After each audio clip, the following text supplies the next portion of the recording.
do another warm up here after I pop this out. I swear I pop this chat out every week and I can never find where it is. Where it is. Not clear chat.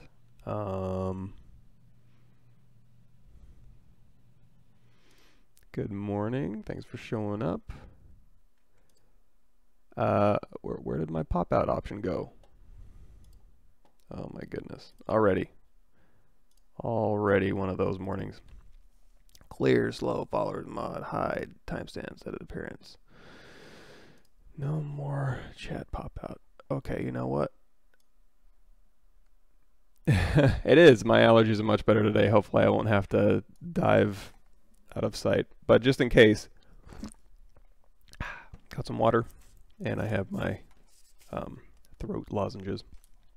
So, I've got some actual work to do today. I guess I can start out warming up with that because that's kind of an easy warm up. So basically, it's just prehistoric creatures for a virtual reality thing that I'm doing. Hey, thanks for showing up. So let's do some of that. I think that'll be fun and easy.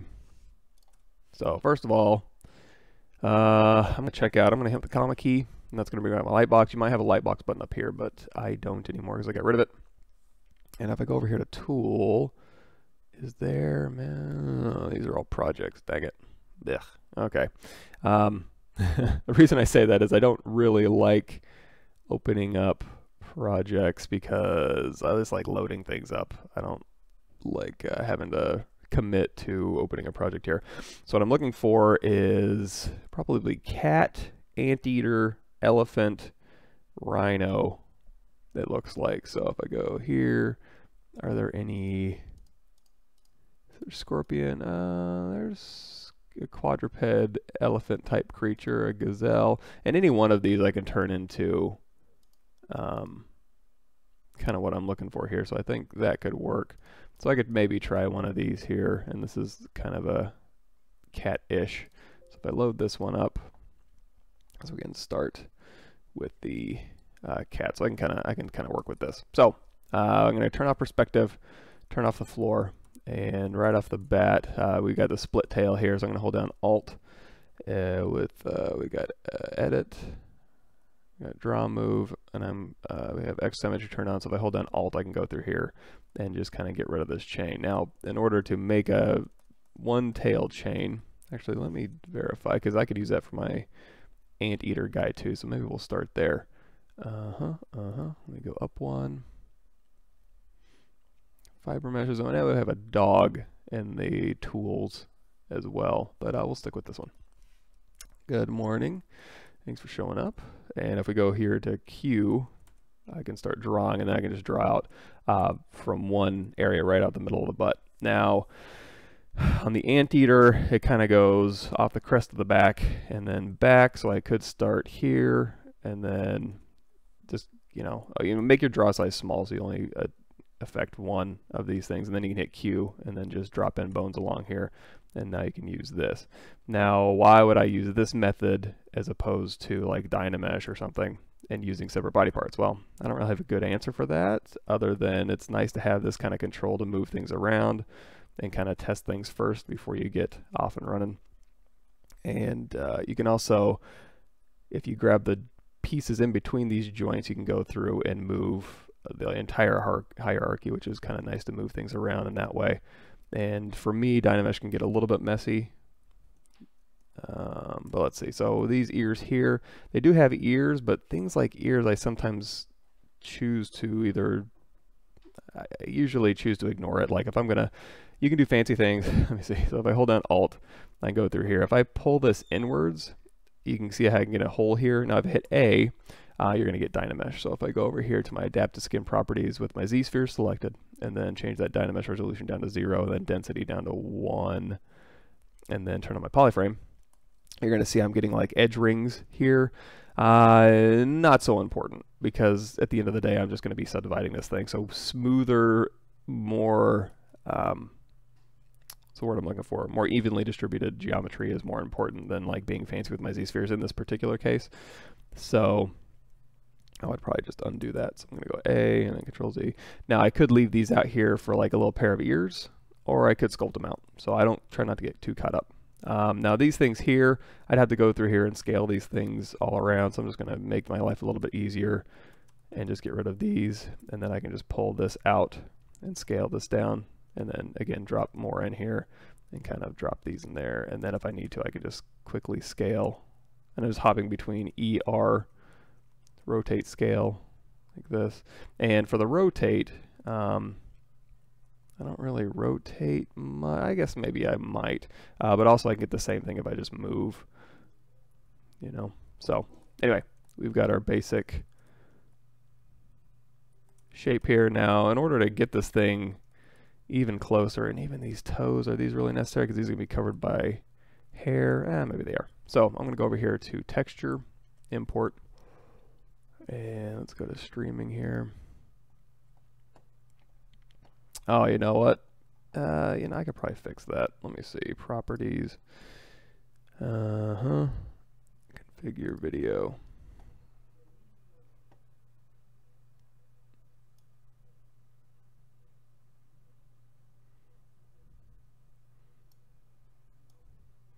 And also it'd be nice if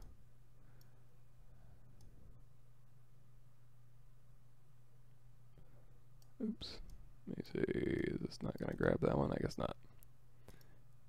Zoom, focus, exposure. Oh, you know, it's not going to let me do anything while I stream. Of course not. Let me see if I can go to filters.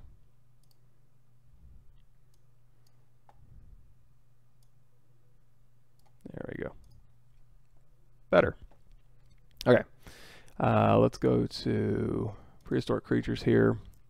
And so here's the one. So this is my elephant one. That's a Curvironius giant anteater. So we'll make a giant anteater here. And in order to get this body lined up, let's find one. I guess the side view is good enough. Do I have? That's a PNG file. That's why. Okay. So if we go over here to texture, select that, hit plus, and go ahead, and this will be my giant anteater. So a lot of this is going to be fiber mesh, which I guess we could do today. So I'm going to go ahead and drop this opacity down, hit Z, I'm going to swing this around here, and now I can go ahead and just kind of line this guy up. So really quickly, just going through here and hitting W and move. And again, I'm not so concerned about those toes. In fact, I don't even need this ankle here, so now I can just move all of these up.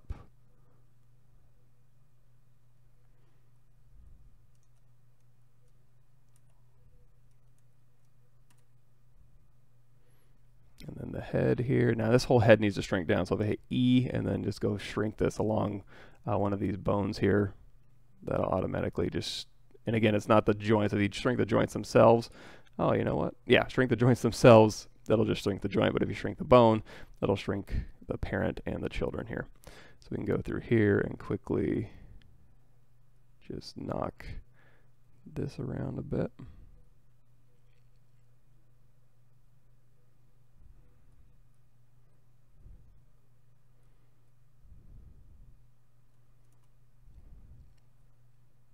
And you know what? I need to open that one up. So I'm going to use Quadro to add a local image.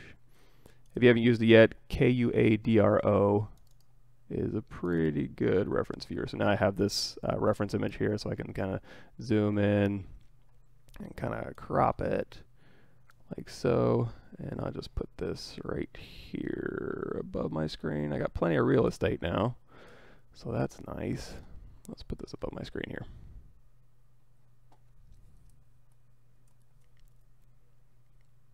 Alrighty, so that's the back leg. So let's go ahead and swing this forward here.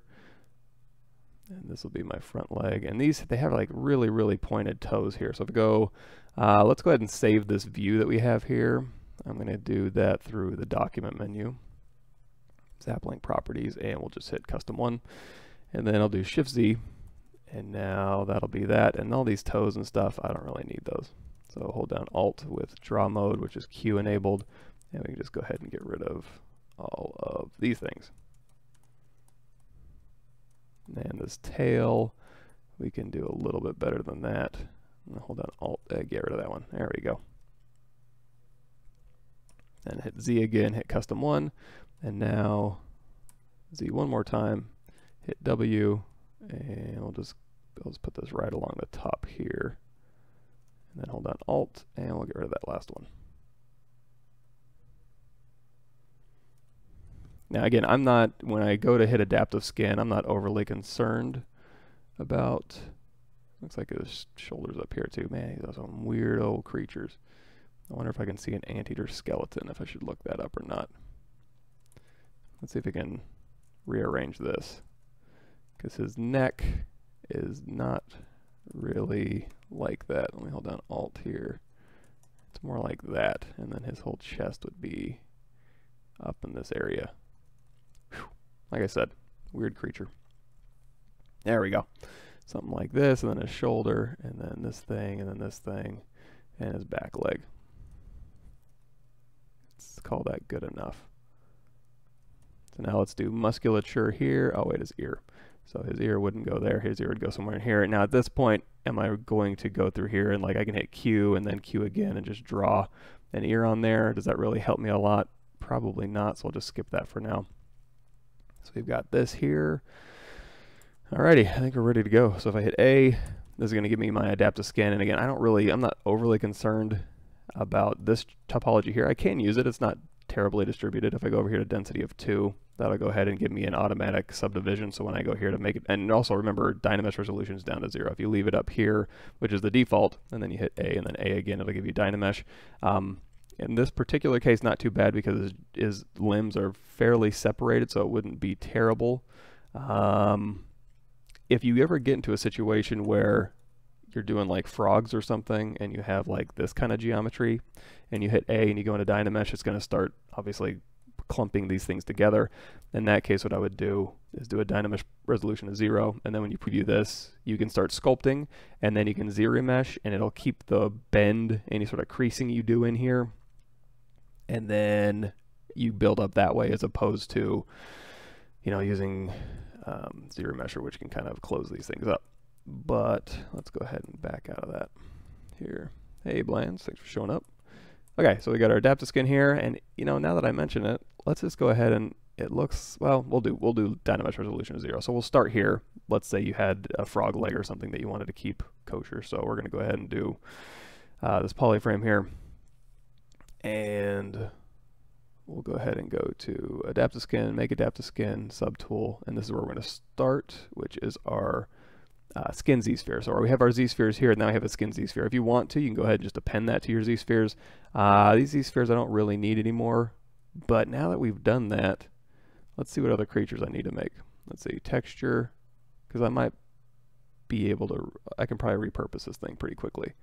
So let's go to import here. So here's kind of an elephant-looking creature, I guess Curvironius. Let me load him up.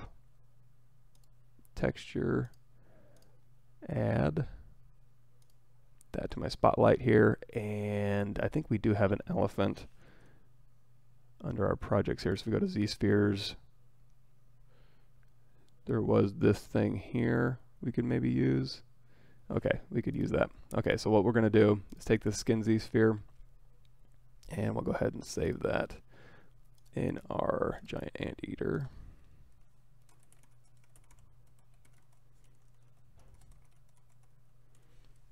And now this is why I don't like projects, is because if I wanted to just add an elephant and have it kind of sit out here and I could have multiple tools open, this is going to destroy all that. So if I go over here to my elephant one, now I just have an elephant over here, which is, it's nice enough, I guess, but I don't know, not my favorite.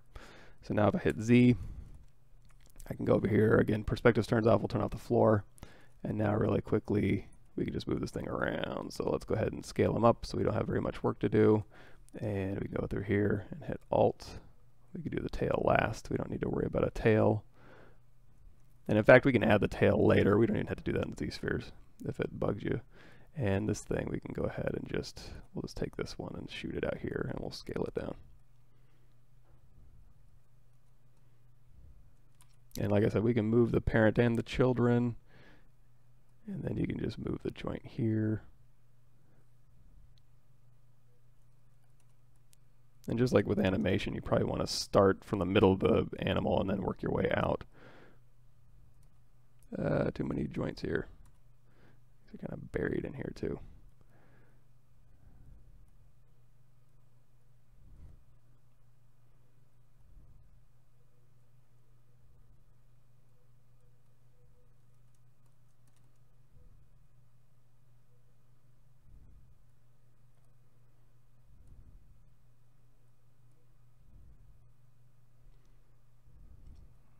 I guess we don't need a leg going in there. We'll make it a little straighter. So here, and do I have my elephant reference? We can go ahead and stick this, eyeball this thing down here. So I've got my quadro reference all up. So we can, okay, so the leg's gonna go here. We're gonna have a little knee. It looks like a Dr. Seuss character, but that's okay. And I'll go ahead and mix and match these things around here. Okay, 2 down here, and if I want to scale this one up, let's hit Shift-Z, and I should have saved my view, but that's okay, we can get it back pretty easily. Now there's 1 in here.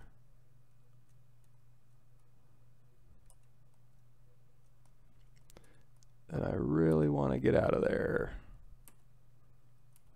I guess it's okay. You know what, I could just sculpt that up. So we'll hit Shift-Z again, and this guy's good enough. So that was our...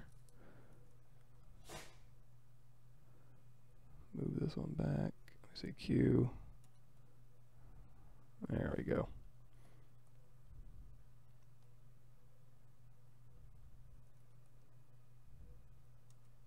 And in fact, since these are elephant feet, I can go ahead and just get rid of those toes altogether. I'll go ahead and thicken these up a little bit. Okay, so here, and again, I can just sculpt this out later. I can sculpt that out later. Q, and of course, always working around, so we can go through here. How many elephant back views? Kind of. They got pretty. They don't have really wide hips.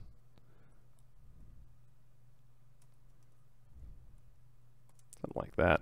And then Q, and again, we'll just do the tail. And again, we can always split this off, and it looks like the tail starts pretty high.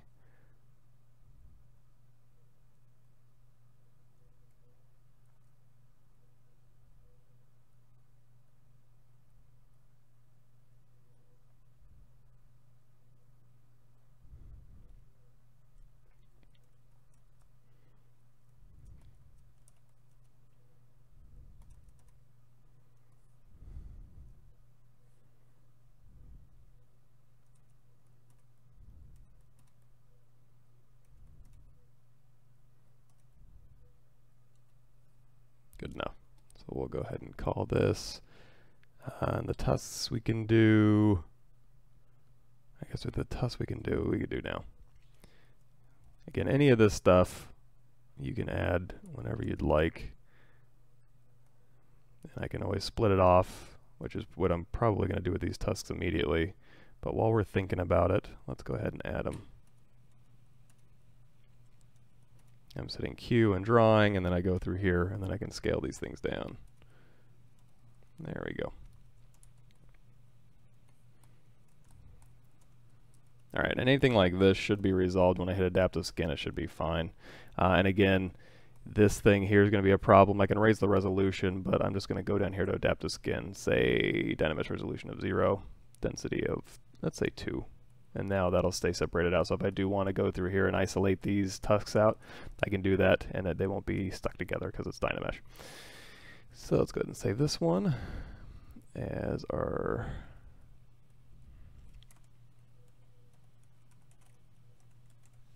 that one here. All right, what else we got?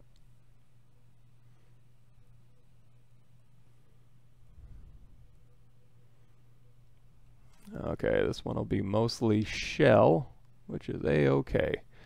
Texture here, add, and I'm just going to repurpose what we have here really quickly. So let's go ahead and he'll hit Z. We can scale this up a bit. And then we can go through here. And we save this one so we can go back through here.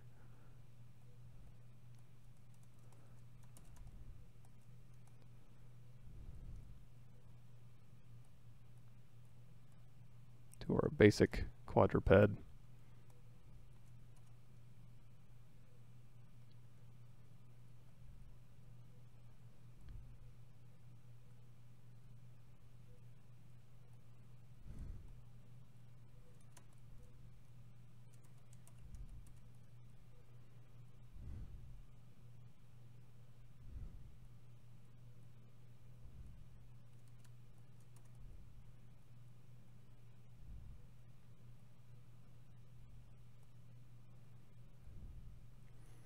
And I don't have real good reference on what the skeleton of this thing looked like, I don't think. You know, I do. If I go down here, you can kind of see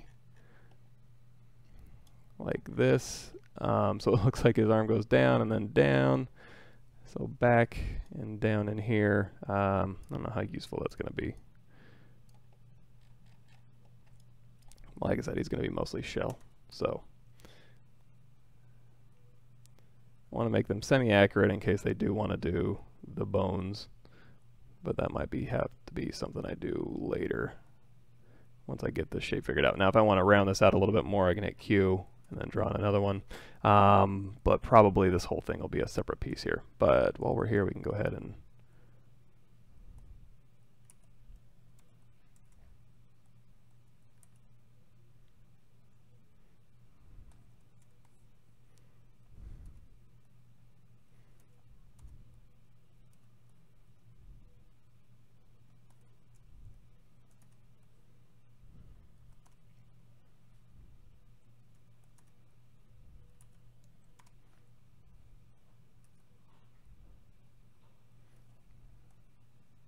alright, we'll call this one good enough. Save as.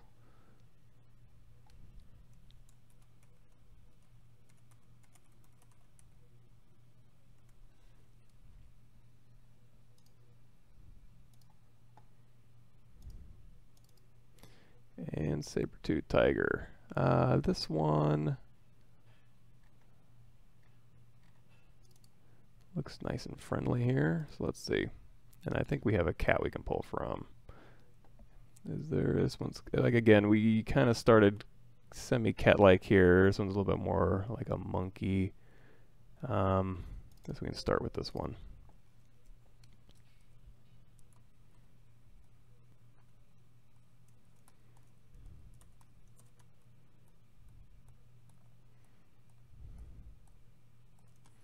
Extraneous, extraneous, and extraneous.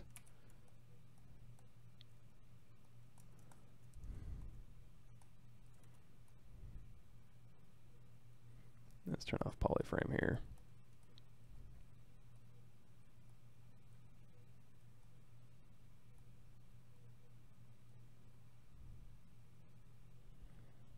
Scale all this down.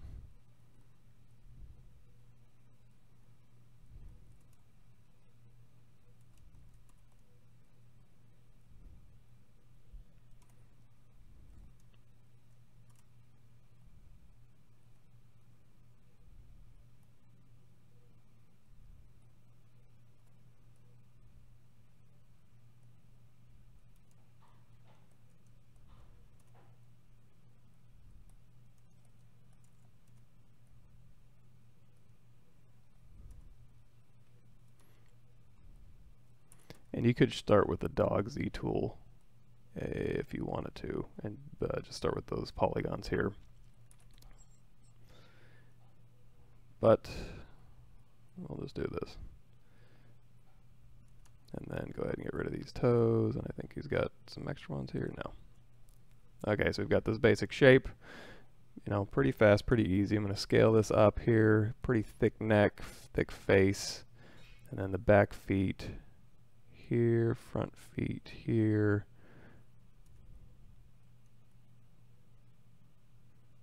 Yeah, something like that. And then we'll do Shift Z to get rid of spotlight. And we'll make sure that these are all pretty thick here. Let's go ahead and thin him out. Do I have any? Yeah, these are way wide. Let's go ahead and bring these down just a bit.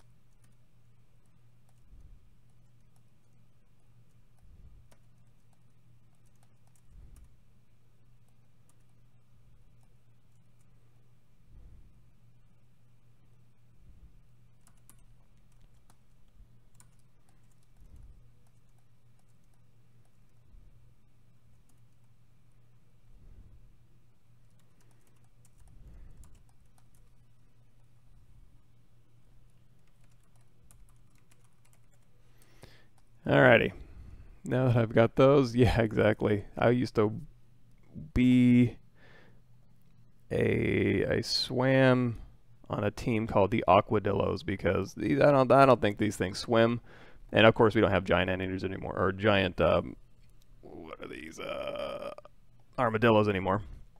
But we were the Aquadillos, and I wasn't a very good swimmer. I couldn't dive to save my life, so I mostly did backstroke. Let's see, so we got Saber-Tooth, so we got these all saved. Let's take a break from this. I did have a question I can address. Let me see, where did all my stuff go? Oh yeah, I'm using this for my chat. Let's see if I can I really not pop this out anymore? I swear to God, every week Twitch has something new and exciting for me to not work very correctly. Hey, what's up? Thanks for showing up. Let me think. So we've got streaming. Okay. So there was trying to put a character tail based on HR Giger concept of when I create a brush that will repeat the pattern along the curve of edit if necessary. Adding some interesting loops with the shapes for multiple uses. How can I do that? The easiest way to do that would be, let's go to Tools, Save As. We already saved this off. I'm going to go to Preferences, Initialize. We'll just clear out ZBrush here. And I wonder, does that also get rid of, no, it doesn't get rid of these. So I can just go through here and I can just delete these things here.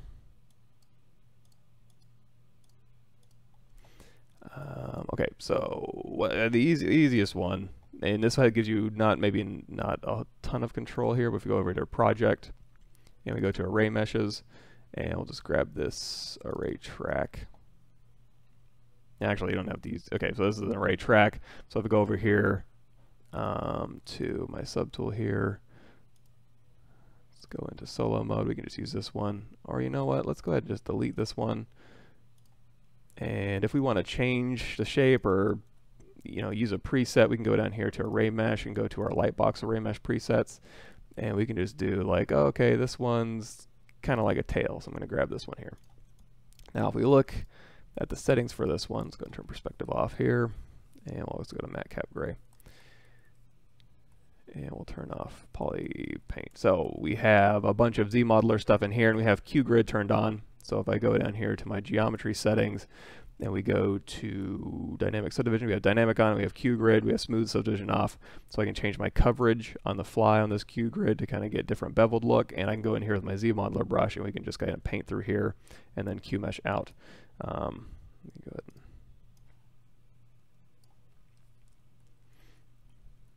there you go. So now we've got this shape here, and then we can hold down Alt and paint along the top here. And as we're Q-meshing this out, you're going to see these things are moving. So sometimes you can go over here and you can do lock position, lock size. And now when you Q-mesh these things, they won't move. And this will work fine, and this kind of beveling will work fine as long as you're using QGrid and as long as you're keeping these things nice and squared off here. And we also have X symmetry turned on, so as I'm sculpting on this side, we're sculpting on this side. So already you can kind of see where I'm going with this is you can use this to make a tail that kind of goes around and goes down and tapers if you wanted to. Not a whole lot of control, but if you're just doing simple things like, oh, a tail that does this, and then array mesh would probably be fine. Of course, you don't have to stick with this. You can go ahead or stick with your dynamic. You can turn that off. You can go through here and you can just like dynamesh this thing together. if you want to start this way. And also let's rotate this around. There we go. So now these things are kind of linked up. And we can widen them out. I don't really remember what his tail, I guess I could look it up real quick. Let me see. So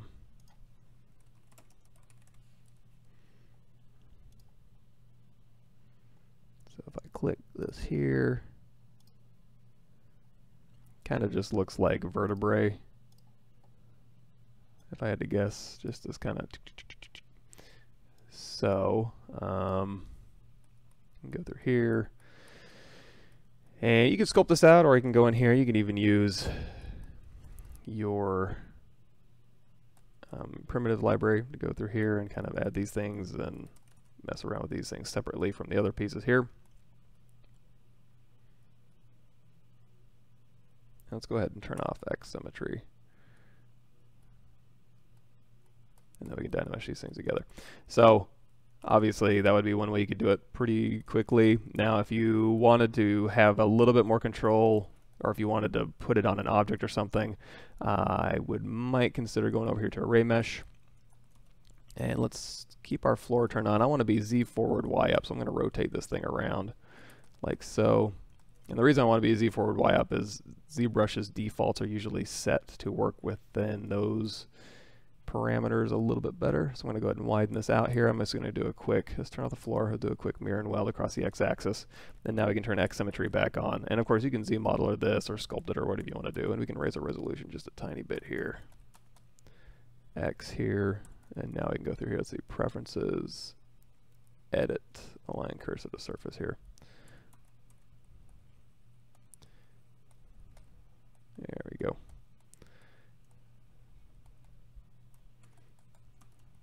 And if you want to, so basically what we're going to make is a, remember how to use ZBrush here real quick. We're just going to make a quick block in. If you want to preview what this is going to look like, kind of linked up, we can just turn array mesh on again. And can I delete? Okay, there we go. So we can kind of start with just one here, and we're going to go zero all these out.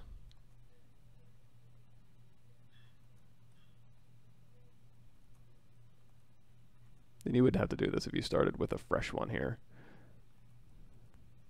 There we go. So just starting out, we've got a repeat of 31. Let's say it's like a repeat of 5. And now we can either offset in the Z. No, let me see.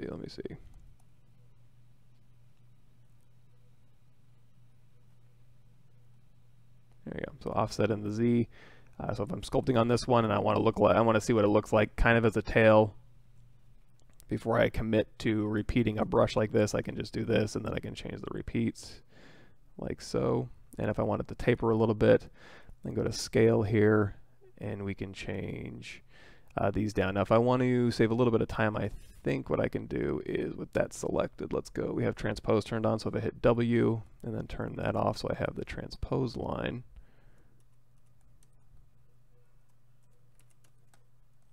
Where did that go? Okay. Let's see, let's reset this. Hit go out of X symmetry, Alt tap that, hit W. And then turn this off here. There's my transpose line. So now with transpose off, I can transpose the individual object here. And if I turn transpose on, did it throw my pivot way out there again? Oh, is it 0? I don't know where I am in space. So you know what might help if I would go to deformation, unify. And now my pivot should be right. Okay, there's my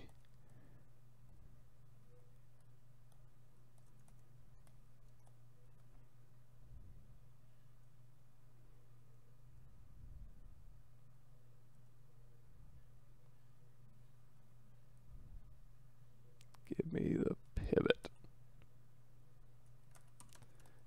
wish you could reset this thing. Okay, do we even have anything in here? So if you don't want to use a preset, don't use a preset. Let's start simple. Cube 3D, edit, make polymesh 3D, go into X symmetry. Let's go ahead and turn on our Dynamesh here, matte cap gray, X symmetry, hold down Control Shift, go into clip curve here. And there we go. We've got kind of a vertebrae thing going. And now we can re-Dynamesh this, hold down Shift and Smooth. Let's grab Smooth Stronger here. And now we can do our array mesh, which hopefully, now that I'm in the middle of the world, I can turn on array mesh, and now I can offset in the Z amount back, do my repeats. We can also do lock position, lock size, and then when I hit W, turn that off and go into transpose. Now if I shift, now okay, so now I can scale in this direction.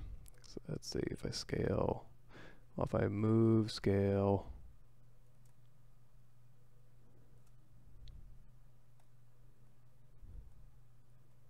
So you can use transpose to sit here and scale a little bit instead of going over here and dealing with these buttons. Let's go ahead and change our repeats here. And let's see. And there's probably something in here. Obviously, I don't use array mesh that much. Align to path is fine.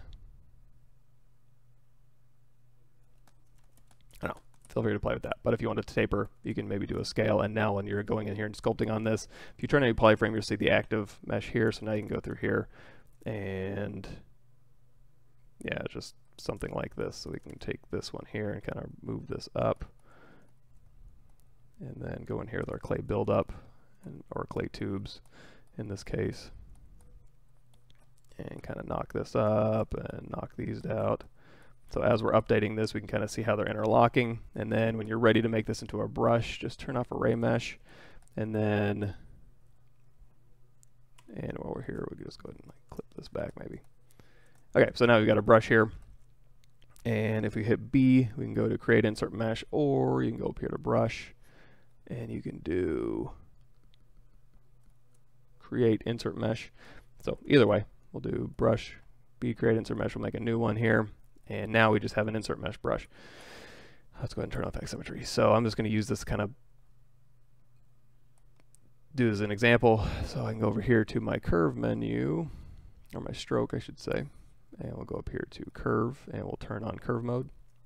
And we'll also open up these curve functions. You hold down Shift, you can open up multiple menus at the same time. And now with curve mode on, it's going to go ahead and repeat itself.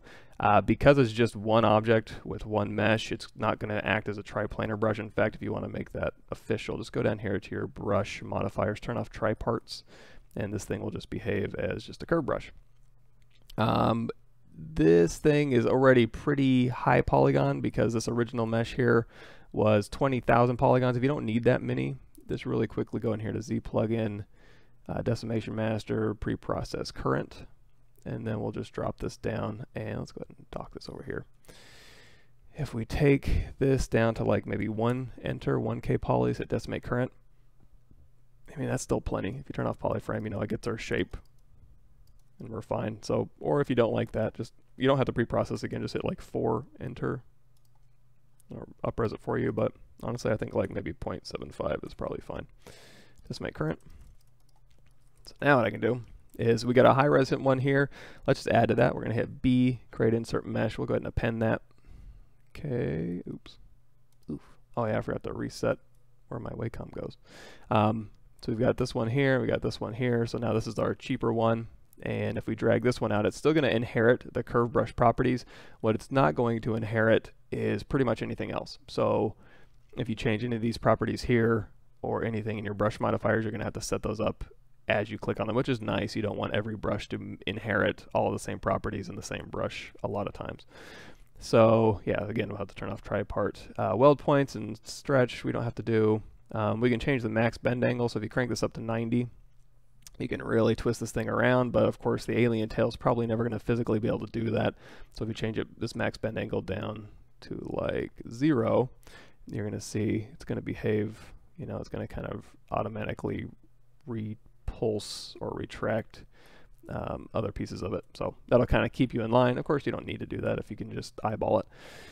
Another thing we can do is we can go thick to thin. So let's go down here to our stroke menu here. I don't remember which one it is, intensity or size, but we'll change this curve fall off. Now, if we just keep it at this one, so thin to thick, and I drag it out, it's going to go from thin to thick. So usually what I want to do is go thick to thin, and you don't have to go all the way to a point. So if I update this one, it's going to go to a very, very small point. If you want to kind of back that off into a nubbin, there you go. So now we have alien tail here. If you want to overlap these even more under the stroke, you're going to have a curve step. So if I crank up this curve step to like 3, it'll space them out for you. And if I crank it down to like say 0.75, they'll overlap even more. So this one might come in handy when we want to do maybe this guy's tail as well. You can kind of see, and kind of overlap that shape here. So now this is the tail we have. Another thing we can do is if we want to kind of flatten it out while we're working, we can drop the Z intensity down, and that'll kind of make it so that it's, you know, 33%, and then this will be 100%. If you want to over crank this past 100, that's under your brush modifiers here with your strength multiplier, so you can crank this up. There you go. And now you can kind of over crank that height. And all of this is dependent on how you capture this thing. So here we captured from the top going up this way, and this is even when you're doing triparts brush, is going to be your base or your anchor, the middle repeating point, and the end point. You're going to go in this direction. So if you have this one, we can do a variant. So if we do undo, I mean, these are fine. If you want to get rid of this thing, just tap off and then do a visibility hide point, which is under your visibility menu here. And now you can just do a geometry modified topology delete hidden. So we've got those two captured, we've got those settings captured. And then if I go to the back here where it's flat towards us, or I go here, that's probably gonna be hard to tell. We'll go so it's flat towards us, so it's really obvious. We'll go to brush, create insert mesh, append. So we've got 3 in here. Again, it's gonna inherit your properties, but now when you draw out, it's going to draw it flat towards us. And you're gonna wanna change. So yeah, it keeps your strength multiplier, which I guess is global for the brush, for the brushes, but then triparts it doesn't. And then your intensity and stroke settings it does, it looks like. So I guess just really, I'd have to, some of this stuff, well, I kept your bend angle. Some of this stuff it's not going to. So if anything weird happens and you're like, why didn't it grab this property? Just go in here and just change it back. So now we have this variant, and if I want to squeeze these together, again, that's just going to be under the stroke menu here, curve step 0.75, and then just tap to update. If you ever want to change any curve brush, anything with a curve, then you just go to brush BC or brush insert BI and grab any one of these things, and then you can just tap to update that, and it'll go ahead and just repeat. So even if we want to go to like a curve brush here with a hose, just update that curve as a hose, and then your brush size here is going to dictate the size of the hose. And like I said, anything that's a curve here, so if we go up to out of edit mode, Control N, and we'll grab a cylinder. Yeah, I guess cylinder's fine. Go through here, and I'll make it a polymesh 3D. We'll go ahead and let's go back to our gizmo. We'll stretch this thing out, and then we'll go through here and we'll do a slice. So now I have this curve here. So if you go back to our brush that we were making, and we'll grab this one. If we hold down Shift as we draw, it'll go ahead and automatically snap to a curve. So that's one way you can do it.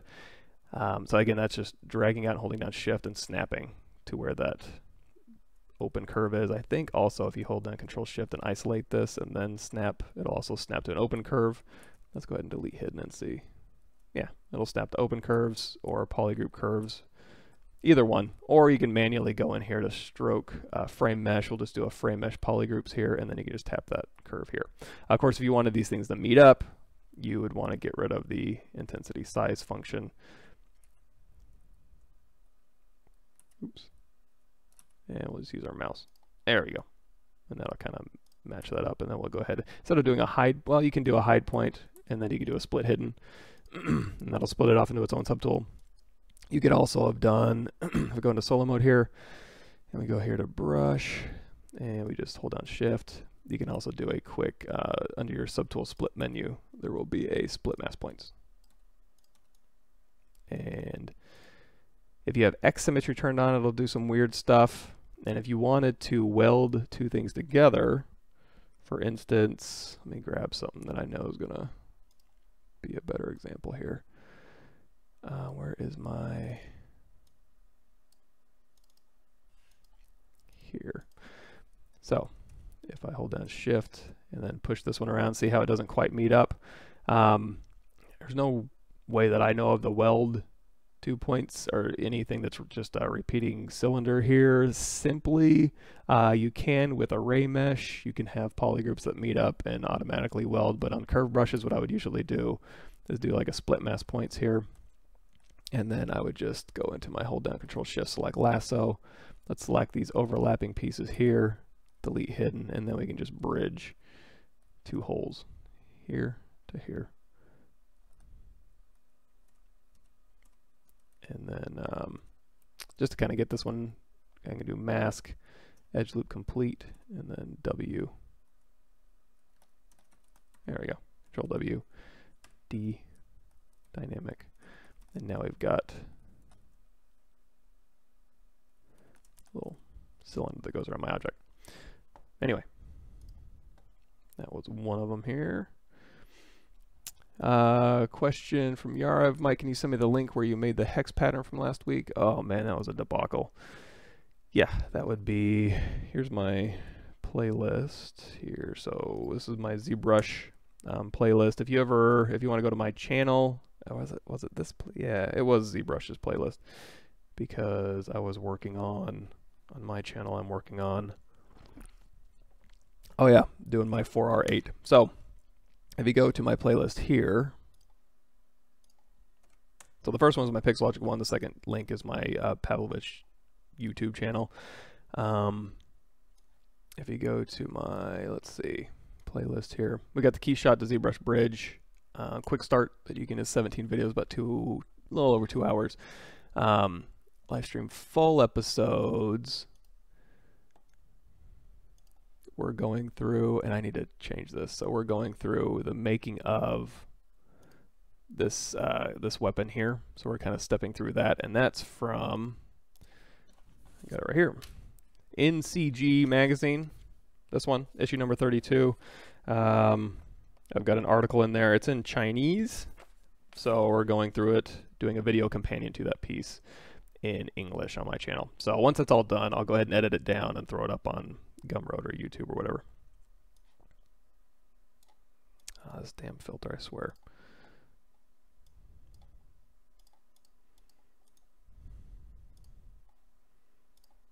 Give me a second.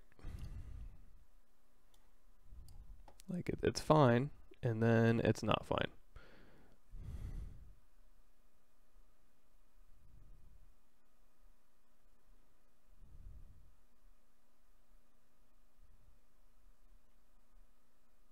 And that's my living room light. You know, we can just deal with it. That's fine. I don't care.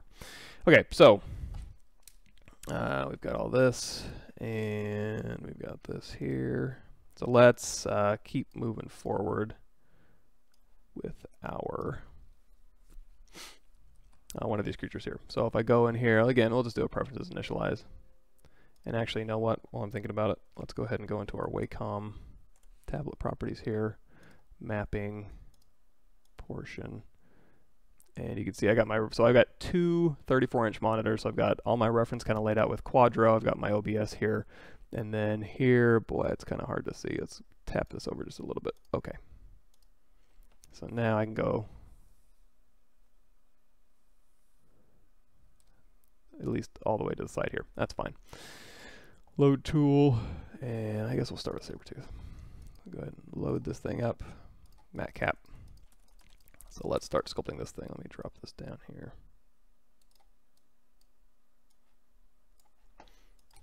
So again, if I hit A, that's going to go into my adaptive scan and it'll be Dynamesh.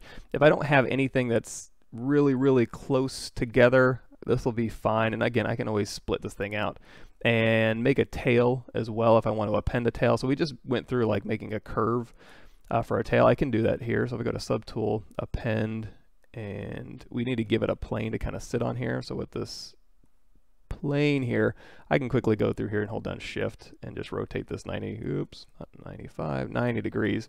You can also do that in your deformation rotate. You're just going to want to rotate in the Y, so tap Y, tap off Z, and then you can just rotate this thing around with a number. But, you know, use your gizmo. So we've got this here. We can make a tail.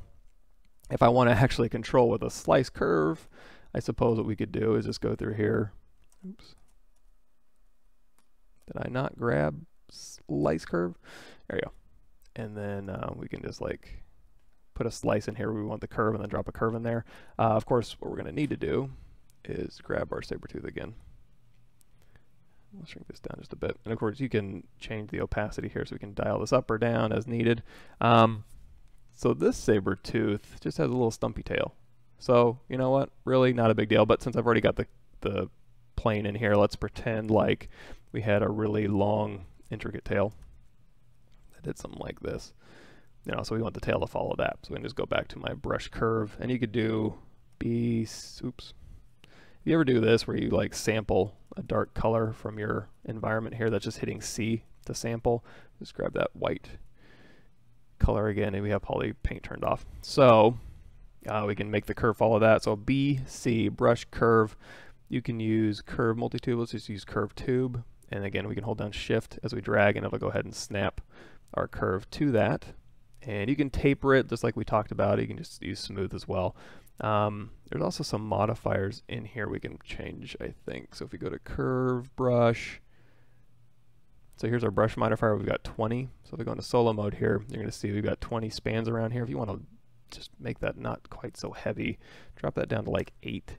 And then you could just tap that, and then you've only got far fewer spans. Another thing you can do is you can drop that down all the way to 4, and you can turn this into a strap, like so.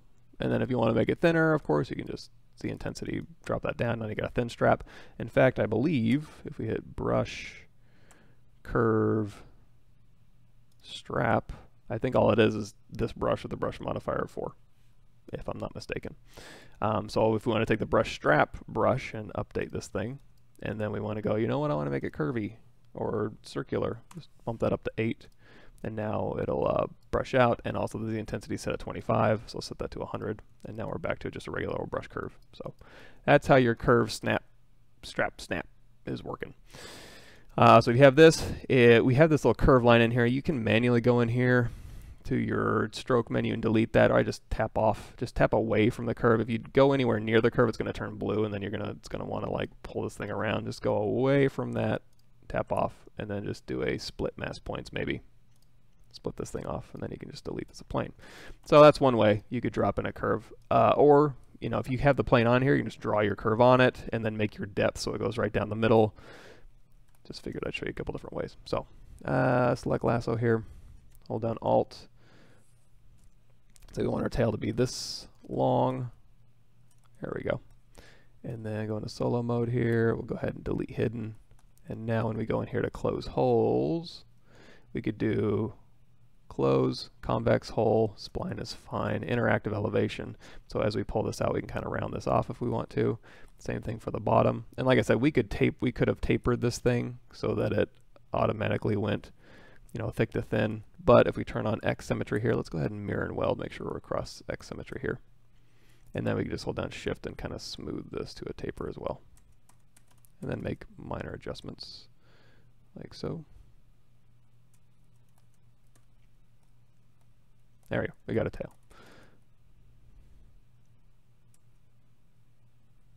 But, again, since this is a Saber-Tooth tail, let's go ahead and, that was a roundabout way to make a tail I didn't need, by the way. But I was aware of what I was doing. So mirror and weld, Control W, and then let's go ahead and set this thing up So we'll be using this multiple times as we refine this creature.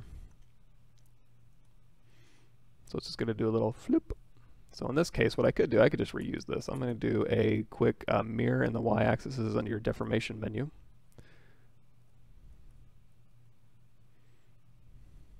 It's pretty close. And then I can get rid of this extraneous stuff. So I can just go through here, hold down Alt, and then I can do a delete hidden, geometry modify topology, delete hidden, and then auto groups, and then hold down Control Shift, isolate this one, and then do another delete hidden. So when I go into solo mode here, I can go through here and close convex hole again. Hit Control W, just make this all one polygroup. Oh, one thing I forgot to do is we were getting this all set up so we could keep reusing this camera angle. So when I do that, what I should do is, and again, there's multiple ways to skin a cat. Pardon the pun, in ZBrush. We have a custom one here in our document. So we've got custom one. If we want to clear to, you can, clear to, custom one, you can clear that out. You can also do clear all, and then you can clear all your views. And then once you've got this thing all ready to go, you can save a, you can do front, back, left, right, whatever you want. I usually just do custom. Alternatively, you can go up here to your movie, timeline, show, and you can just set keys in here. So if you've got a bunch of reference where you've got like a front, and then you've got a side, and then you've got a back, and then you've got a top reference sheet, you can do that, and then you can just animate through these. You can also use your arrow keys to go through those as well. If you want to change any of these, you can just click, hold, and drag off. And then you'll probably want to do show, window, small, medium, show. Yeah, turn off show. So now that we have that, we've got this, and we've got our tail. Sorry about that. Now we can just hit custom one. Back where we started. So really quickly, we've got our tail here, so let's go ahead and modify this. If I hit W, you're going to see it's going to curve like this. Let's go into our deformations here, and we'll do our bend curve. Turn off symmetry, so hit X to go out of X symmetry here, because bend curve is going to have symmetry automatically, and then we can just grab this. So we've got, we're going in this axis here, so really what I want is the Z axis, and we'll do the resolution just up 1, back to custom 1, and now we can really quickly just grab these little endpoints here and just curve this exactly how we want. And then if I'm happy with this, we can go back in here and hit accept, and there we go, we got a little curve. And then we can alt tap the body here. Now we're off to the races. So let's go ahead and just use our move brush to put these things into place here, and we'll use our inflate brush to inflate these things out. Now as we're inflating, is it picking up detail? I think if I use a clay brush, yeah, it'll start picking up the detail from your spotlight. If you don't want that to happen, you can go up here to your brush. We talked about this last time. We talked about this a number of times. Brush samples, and then you can turn off the spotlight projection. And that'll also allow you to sculpt without spotlight over where we are, but that'll be fine. And then again, just move brush here. If you want to pull out to a point, I use move Accu. Again, we go over this a lot too. So if I hit W, oops, Q, and then Alt W is my move brush. So if I use my move brush here, it's going to pull out to kind of a soft fall off here. If I do the move brush with Accu curve turned on, it'll pull out to a point like so. So that's nice for like pulling out noses to a point here. So what I do is I have a move brush, and then I have a move Accu brush with that turned on. So I can just pull out the points. It's a little more useful for hard surface stuff, but when I'm sculpting things, it's nice to kind of pull out to a hard surface shape as well. This one I don't need, so I'm just going to kind of litter my workspace with reference here. Okay, good enough. So we've got this shape here, and this is all just basic fur, so I'm going to ignore that for now. That can just be fiber mesh. And then a chest here. And since most of this is going to be fur, I don't have to be real accurate with like sculpting a creature or putting in muscles. I mean, we can, just to make sure, and also if you want to save time or you know that those are eventually going to be seen during a reconstruction, you can go ahead and do that now. I can also go in here. I'm going to turn on X symmetry again. Let's do a quick mirror and weld, geometry modify topology, mirror and weld, and we'll just go ahead and inflate this back up a little bit because it looks like it kind of flares out a little bit. We got this. Now, let's go ahead and pull out a chin here. And you're going to see, if we start painting on this, what we can do is we can go into our standard brush here, go into RGB. And since we have our spotlight turned on, we want to turn on spotlight projection again, which is under your samples. And now if we paint through here, if we have that off, it's not going to do anything. So spotlight projection on, and now I can paint on here. But you're going to see when we're painting here, and we turn off Shift Z, you're going to see these little white dots in here. Also, you're going to see it's very low res. That's basically, you're just painting on the vertices of the object. So that may or may not be what you want. If you want more high resolution, just Control D or up the resolution of your Dynamesh here. We'll just hit Control D for now. And then, you know, if you don't have spotlight on, it's going to paint whatever color you have. You have spotlight on, it'll paint here. And the point I'm trying to make here is that there might be some black areas in here. So whenever you bring in a texture into ZBrush, all the black area, the pure black areas are going to be transparent. So if you want to back that off a little bit, this in this case is not so bad, but you can go in here to intensity, and you can raise it up.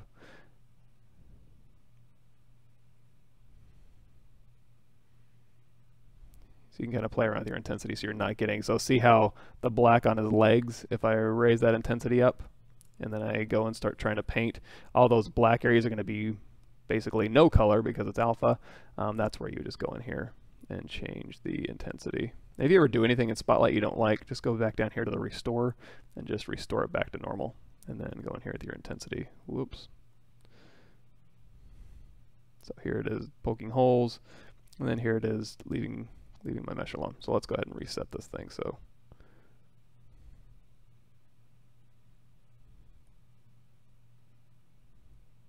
that'll work. So now when I go in here and paint through, you're going to get black spots, and it's going to be higher resolution because we've subdivided once, but I'm going to go ahead and Control drag and we'll go back down to our low res. And that just gives us our position here. And it also, I just realized, so when we did our Z spheres, I was like, oh, we can do Dynamesh for this one, it's fine. And then I realized this arm has to be separate. So let's go ahead and separate that arm out. So we'll do Shift Z to turn off our Z spotlight.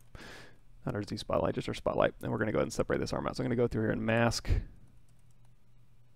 where that arm goes, thereabouts.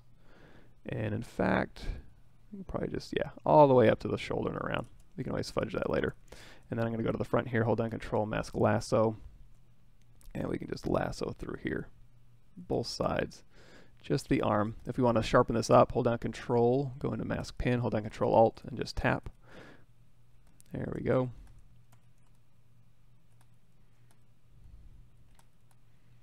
And then if we go in here to polyframe, if you hit Control W, that'll make it its own polygroup. So we can hold down Control Shift, isolate this. We'll go ahead and split this off.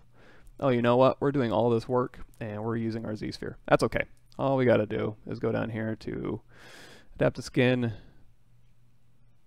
You know, I could turn this Dynamesh resolution down, but yeah, I don't think it's, we'll just keep doing this. We'll hit Make Adapt to Skin. I forgot I was working on the Z-sphere here. So then we have our skin Z-sphere. I'm going to go to Insert, Skin Sphere.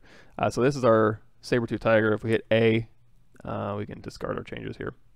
We're back to our Z-sphere that we had. We don't really need this anymore, so we'll hit delete. And now we have our skin Z-sphere. It maintained our X symmetry, which is nice. And then I can isolate, again, like I said before, isolate this, Control Shift click, split hidden. And now if you Control drag, it'll go ahead and Dynamesh these together, but you get these really thin areas here. So what I prefer to do is do a close holes, mirror and weld, and then hold down Control Shift, isolate this. Actually, we'll hit W, Control tap that polygroup, and then hold down Control and build in an edge ring here. And then when we Control drag, it'll build us a nice inside lip here. And then we go back to the body here. We've got a hole in here. Kind of the same thing for this if you want to, but you can also just Control drag and then do a quick mirror and weld. Close holes usually isn't a mirrorable operation, so we got to do a geometry modified topology mirror and weld. Also might behoove us to do that for the back legs here. You can see we can go through here and we can mask this out and rotate them around, but we can probably go ahead and separate them off as well. So let's go ahead and just drag here, and then hold down Alt, and we'll keep the middle intact. Oops. Hold down Control, go back to mask pin here, and we'll go ahead and mask this up. Good enough. And again, polyframe here, Control W, isolate this one, split hidden, close holes, mirror and weld, W, Control tap, Control drag out, and we'll just kind of build in a little lip here. Control drag. Go back to the body here, Control drag, and now we've got legs separate from the body. And you can continue to do this too for the head. I might be inclined to do that as well. So let's go ahead, and we got our brush menu open, but not our document menu. There we go, custom one. Shift Z, and let's go ahead and take his head down back behind his little fluff that comes out. Or you know what, his head will be here, but we can add the fluff later. So we'll do that. We'll go ahead and pop his head off here. Control W, isolate, split hidden, Control drag, mirror and weld, mirrored weld. So Dynamesh does an automatic close holes operation that's not going to be mirrored as well, so something to keep in mind. And now for this thing here, we can just mask this out and pull it out.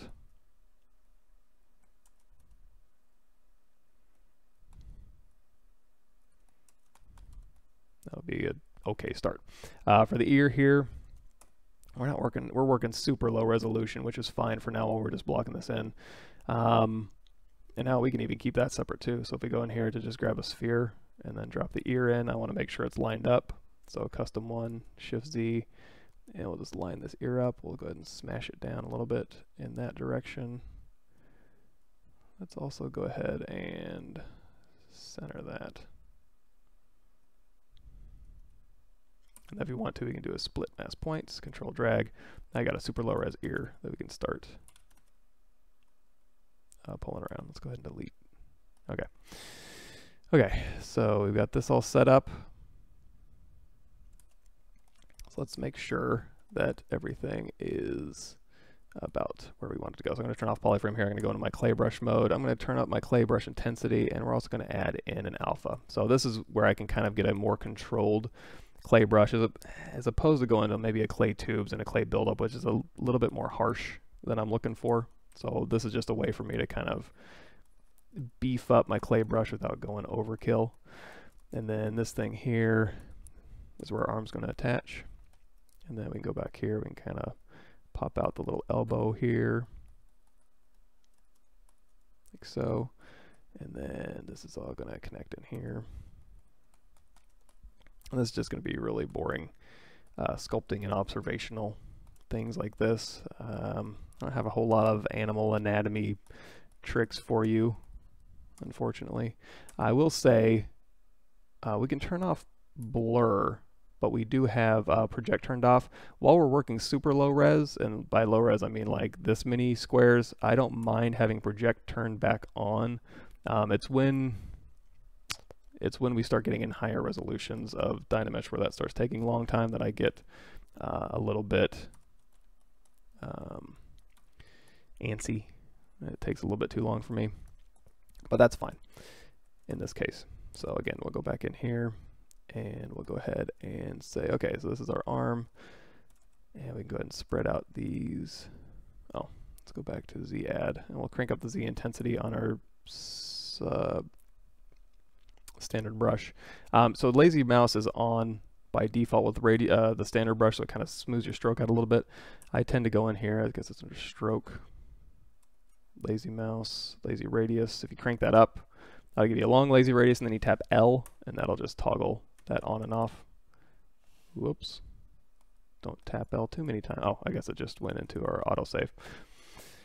There we go. So now we got this. Let's go ahead and rotate these arms around. So if you hold down Alt, you can just go through here, and you can also just thin these out a little bit overall. Let's turn on LSim. So if we have LSim turned off, it's going to want to scale away from the midline here. If you turn on local symmetry, it'll just scale along the middle axis of our arms here.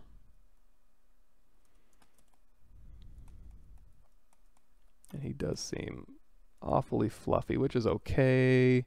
But you know, a lot of that volume might have to be taken up by the fiber mesh here, so we'll keep that in line. For this side here, and I do have some muscle reference, which is really handy, just for like making sure my volumes are okay. So we can go through here and kind of dial this in. And it is Saber-Tooth cat muscle reference, which is also really handy. So this is one of the few animals I'm going to do today that has really good reference.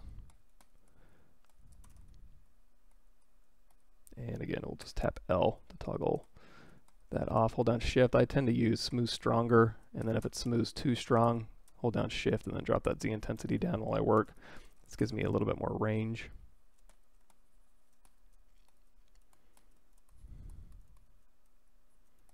Here. And you could actually paint this on too, but again, it doesn't have to be overly accurate at this point. Clay brush here, and then we can dig in. So while we're digging in our shapes here with maybe our Damien standard or just a standard brush with a slightly higher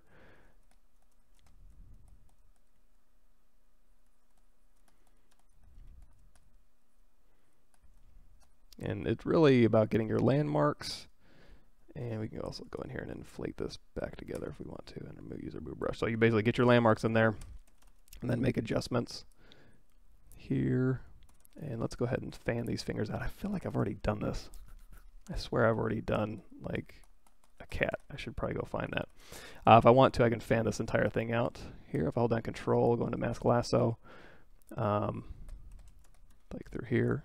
And now you can go through here and oops, kind of squash these down and move them out. And you can also rotate these out a little bit maybe. Let's go ahead and center that pivot.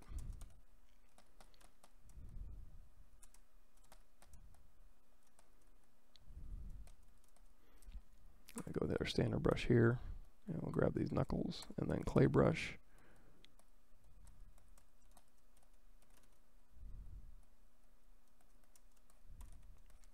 Now if I want to borrow those for the back feet, I could. So let's go ahead, if I duplicate this off, go into solo mode, and then I can get rid of all this stuff I don't need. I can go ahead and delete hidden. Go out of solo mode, let's go ahead and hold down Alt and reset this. We'll drop these back to the back feet here.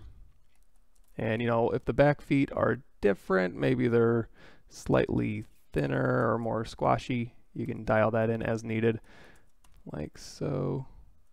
And then we can go ahead and merge these together. Now before I do that, I can Alt tap this one, and we can go into our clay brush, and we can knock back our original sculpt here to kind of fit that within the object. And now, if I want to merge these two together, so for instance, let's hold down, so see I have a poly paint turned on for all these. If I hold down Shift and turn that off, it'll turn off the poly paint for all of them. I hold down Shift, it'll turn it on. The reason why I want it off is if I Alt tap through these subtools, I don't know which one it has selected visibly.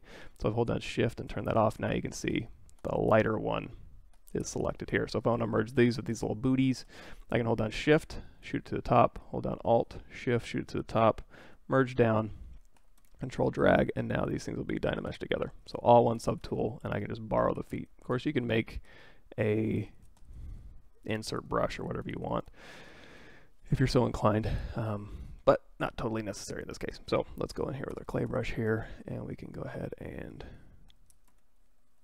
start filling this out a little bit more.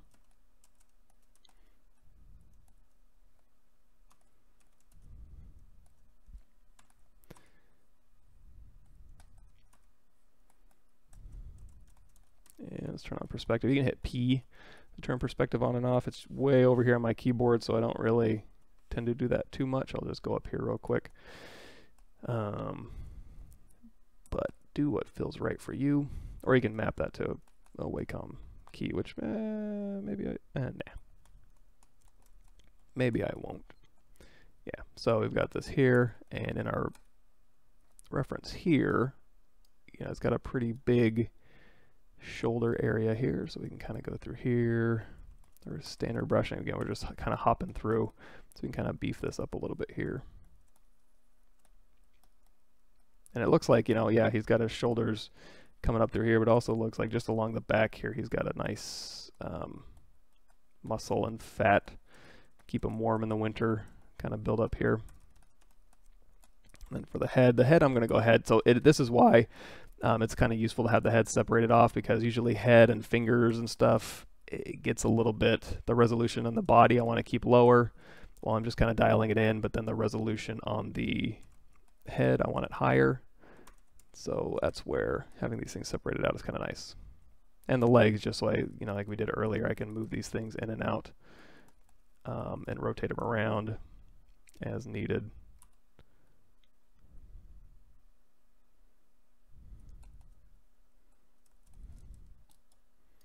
Let's see here.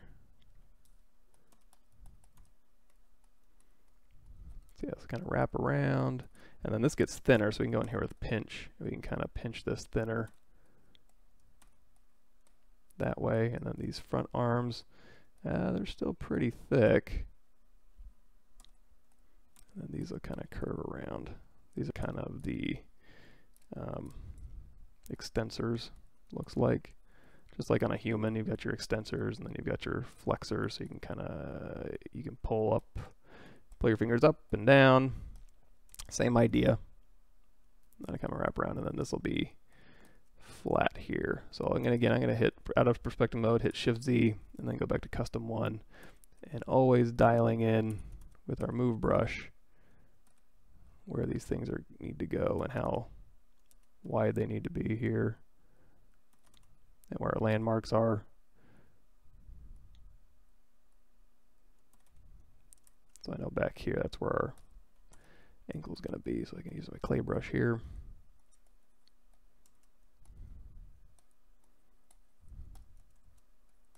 There we go. Question for Yarv, can you show me the Gizmo tool how to add primitives? Yes, and if you need to refer back, so you don't have to kind of dig through here, you can go to, so we sent out the, if you're just joining us, you can go to, that's all the playlists on my playlist channel. But if you go to my playlist and you go to the ZBrush 4R8 What's New,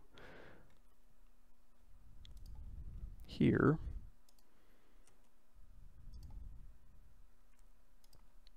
I really wish I could pop this chat out. I don't know if I need to refresh or what, but it's not letting me do that today.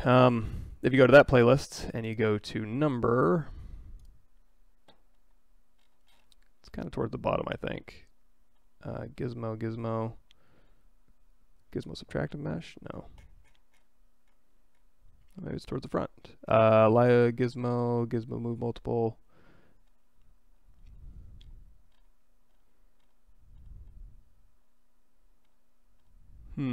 It's in there somewhere.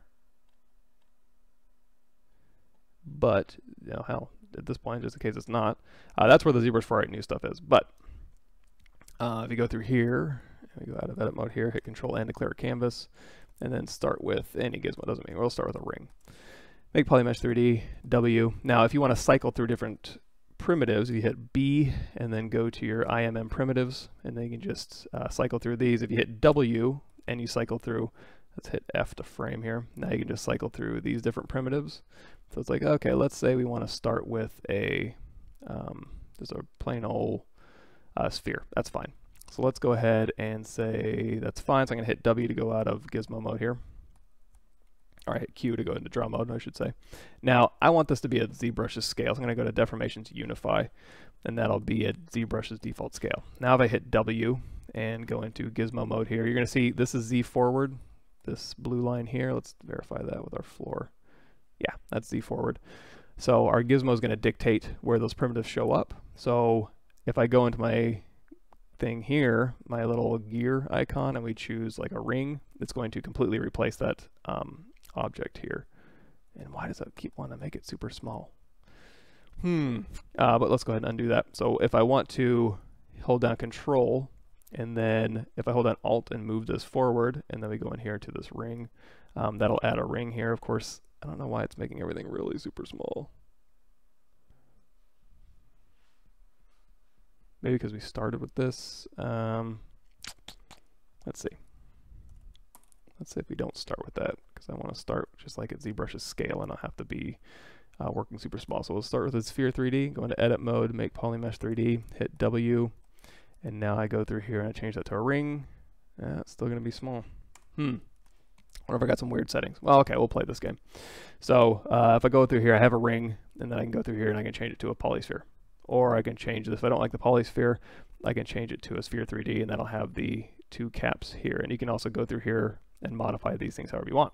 If I hit W, you're going to see this is where my gizmo is. So if I hold down Control and tap, that'll go ahead and mask this object out. And now when I go in here and make this like a cylinder, it'll put a cylinder right where the center of that, right where the gizmo is.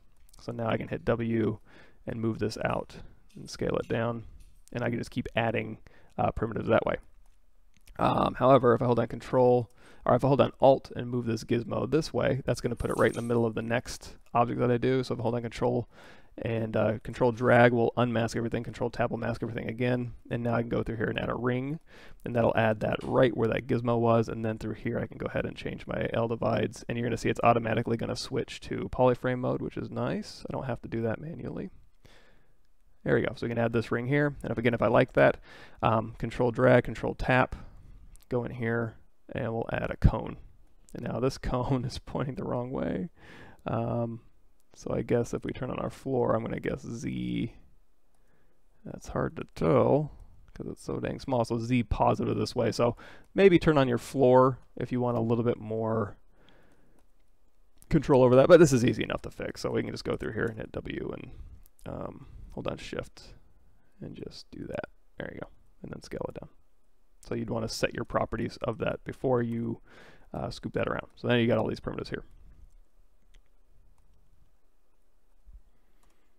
But yeah, I don't know why it was going back to super small scale. Again, I might have some weird stuff I need to clear out. And if that's ever acting weird, shutting ZBrush down and bringing it back up is usually okay. When you use ZBrush, you have this top menu appearing with a cube in it. It's annoying. Any way to get rid of it? Yeah, you can.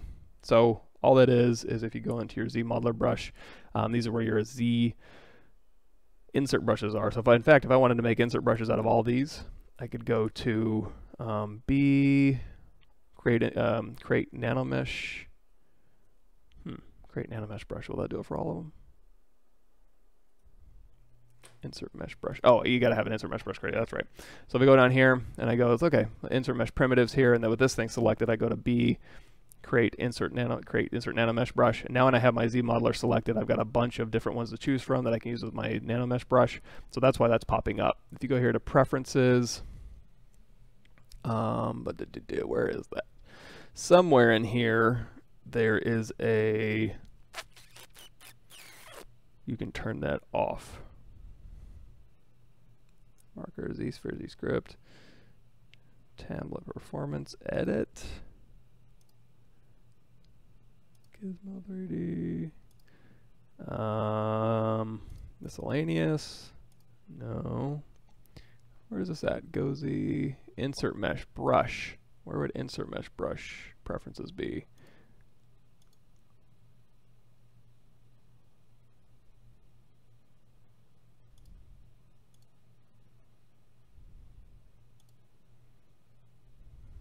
Auto select subtool. That reminds me of something I need to do with performance. I need to try that out. Let's see, geometry. God, I swear. Maybe it's under brush. No, I don't think it's under brush. Yeah, somewhere in your preferences, you can choose to have this thing on the top, on the side, on the bottom, on the left side, or completely off, I think. I just don't remember where it is. Config. All right, you know what? Let's see. Enable customize, quick info, preview material on mesh, fine. Hotkeys, interface, show values, center set button size, pull down border. Oh, here we go. IMM viewer under UO interface. So you can do auto show, auto hide, turn that off, and you can also change the placement value. So left top here, and if you don't want it to pop up, just turn on auto show hide. So then we go to our standard brush, and then we go back to our ZModeler brush. It doesn't pop up. So use that. And if you ever want access to it, you can just hit M, I believe. So if we go to brush insert primitives, it's not going to pop up, but if you hit M, you still have access to everything. So if that really bugs you, then you can turn that off.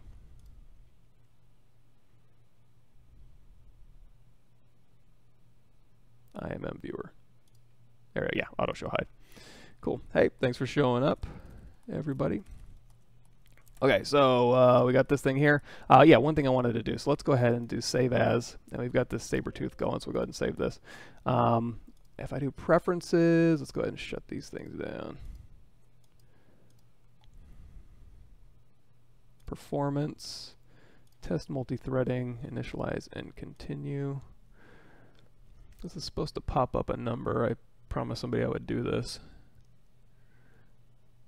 Multi-threading performance 631%, single thread timer 2.665039, multi-thread timer 0.421875. So I got that documented here. So now with that, we can go to preferences, initialize ZBrush again. And oh, you know what? Let's go ahead here to document. I always forget. Let's change that range back to 0. And that'll gray this out, so that'll compress a little bit better. And now we can go here to load tool, Saber-Tooth. Back where we started, matcap. Poncho asks, how did you do that? Do what? The test the multi-threading performance, preferences, performance, test multi-threading. The Great Jugs asking, so how is that new Ryzen working out for you? Pretty good. I don't know that it's going to, well, I think what helps with, let's see, properties, oops, hold on. This PC, properties. So with ZBrush, you're going to want, I don't know that a 16-core processor is going to really kill it with ZBrush, but you know, it does fine. The RAM helps out a lot, so I've got 128 gig of RAM on this machine, which helps. And then we kind of go over, if you go to my YouTube channel here, if you go to my playlists, I'll link you guys to this again. Here's all the playlists we're talking about, and I don't know why I can't pop this damn chat out. If you go to the playlist here, we talk a little bit about that in the ZBrush to Keyshot Bridge. Quick start, we do a little bit of performance with Keyshot. We'll have a little bit more hardware fun. I need to hook up my Vibe to this thing too. Main account on Twitch is Pav Mike, so it'd be like, let's see.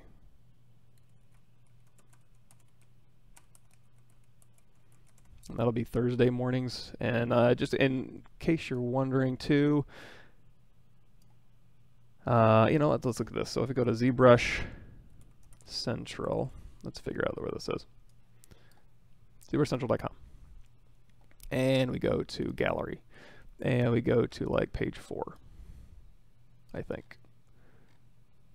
Maybe it's page 3. Maybe it's page 5. Let's see, where is it at? I need, oh, these are, you know what, let's just step through here. So ZBrush Boards. Oh, ZBrush 4.8 Beta Testers Gallery. Beta Testers Gallery, page 2. And then we'll go to page 4 of this gallery. And then we'll scroll way down after all these are loaded. So what we're doing on my channel for the next couple weeks is going over the making of this weapon right here. We're going through all these, not just these steps here to make this here, but also a lot more from the NCG magazine issue number 32 that's in Chinese. So we're doing a video companion to that. So that might be of interest to you. So that's what we're doing on my channel. Cool. Thanks for the follow. And it does, that RAM really does help in ZBrush. It cuts down on the amount of waiting and also any sort of, you're working with a lot of polygons in ZBrush. It's not magic. It does have some really cool tricks, but you do need some hardware to kind of help you out in that regard. So I'm going to go through here. So like we were mentioning before, going through here and working on this head that's that low res, let's go ahead and crank that Dynamesh resolution up. Speaking of, so this custom menu I'm always going into, I try and call out where the stuff is. So under here, geometry, Dynamesh. If you want this custom menu, you can get that from my QBrush or my Gumroad page. Just scroll all the way down to the bottom. Let me link you to that. Let's see, Josh asks, how long does it take to make a weapon like that? That particular weapon wasn't too bad. I would say a good solid day. It wasn't really complicated. Really, the thing that takes the longest is figuring out what you want to make. You know, when I'm the concepting phase of the ideation is the hard part, and then past that point, just going through and doing ZModeler, plotting out your points and stuff, and doing the live Boolean stuff. That stuff's not really that difficult.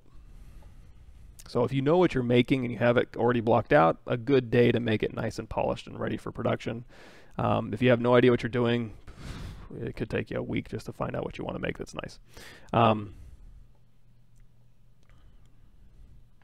Yeah, I mean, like I said, if you're working from a concept, and you know what, if it's a really complicated weapon and a really complicated concept, okay, give you a couple days to kind of go through, do a quick, basically what I would do is do a quick block out, then rebuild all the pieces I need to rebuild, zero mesh pieces I don't, go through and cut I mean, days go pretty, you'd be surprised what you can get done in a day.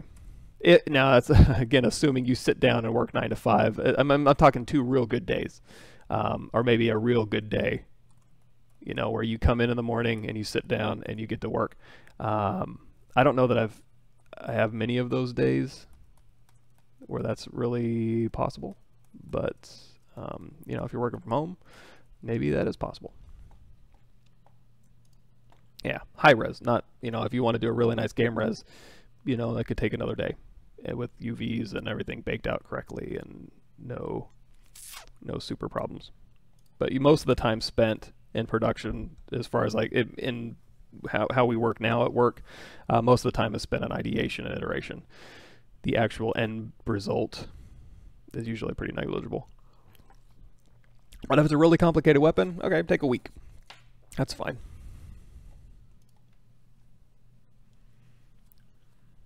Yeah, exactly. Gidorian says, props to the concept artist. They do the hard part of the job. For me, designing stuff is much harder than producing from ready concept. I agree with that. And what makes it a lot easier to build something is if our concept artists hand off a 3D model. And if we're concepting in 3D, there's a lot less back and forth, or a lot less misinterpretation, or a lot less realizing, looks great in the concept, looks great, you know, from a top 3/4 from 30 feet away, or however the concept was modeled, or not modeled, but drawn. And then you get into the game and you realize, okay, you never see it from this view. And it turns out there's a ton of problems because, you know, you're not concepting or designing in context. So designing in context is super important. Blue sky phase, just designing things, is pretty easy to just kind of put some good ideas out, and the ideas are fine. But then immediately you want to jump into not production, but tangible 3D concepts that you can get in and evaluate with, you know, the player in the game, and look at it and go, okay, what's really important? Same thing with like weapon design. If you're designing weapons from the side view here, that's fine. But if you're only going to see the weapon from this back 3/4 like this, then this is really where you should be designing from, right? That just makes sense.